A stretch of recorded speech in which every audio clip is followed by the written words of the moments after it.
Hi, good day. Teacher Onins here, and today's video mag-unbox po tayo ng Huawei Band 4. Let's start!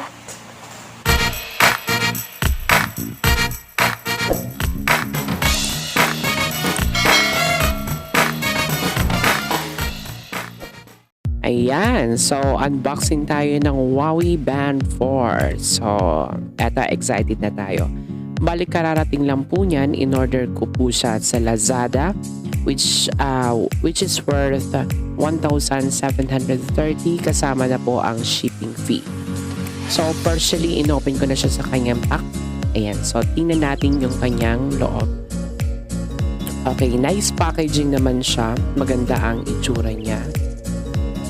At tingnan po natin yung loob ng box na ito.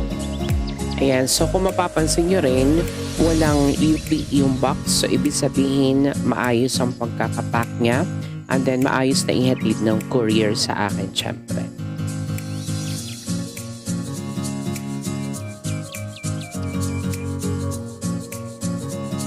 So, ayun na po yung laman niya.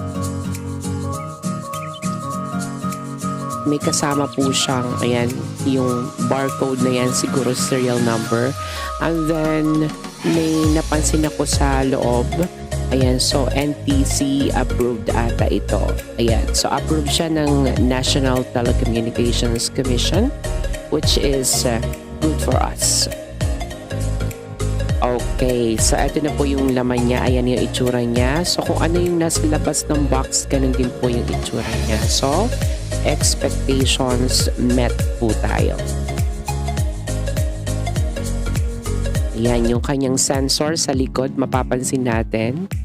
Well protected siya, so in case mabasa ng konti, hindi siya basta-basta maapektuhan. At yung ano niya, yung kanyang screen, wala man naka-attach na plastic, protective plastic, pero scratch free naman po siya. At meron siyang charging user guide for charging the band. Okay. So, yung isasaksak mo sa charging outlet in sa USB port, ayan, nasa bandang yung long side ng strap. Doon naman sa right side, wala. So, tinignan ko lang kung ano meron doon sa right side sa shorter part ng strap, wala naman. Ayan, so explore pa natin yung laman. Ayan, user guide in different languages. At meron po siyang kasamang warranty card. So, legit yung nabili nating Huawei Band 4. Wala na pong laman sa loob ng box. So, yun lang po yung laman. So, ngayon naman explore natin. Charge natin yung ating device. Kuha tayo ng power bank. Ayan. So, charging siya. So, meron pa siyang remaining battery. Ayan. So, dito magsaselect tayo ng language. Siyempre, piliin natin yung English. Okay. So, pinipili na natin yung English na language. Ayan. So, may nakasulat dyan ang sinasabi ay kailangan mag-download ng Huawei Health sa cellphone. So, nag-download na tayo syempre.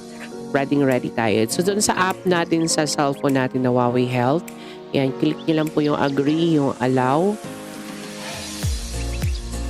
User-friendly naman po yung device. Ayan. So, dito naman, i-prepare na natin yung ating device. Yan. So, pairing na po tayo. Ayan. Updating pa lang. Yan, so dito nyo makikita sa screen nyo yung gusto nyong maging kumbaga design, itsura ng LCD screen doon sa ating phone. Ayan, so meron siyang iba't ibang color. Ayan, so gagawin natin, i-prepare natin yung ating device dito sa ating cellphone app na Huawei Health. Ayan, so select Huawei Band 4, pairing na po siya.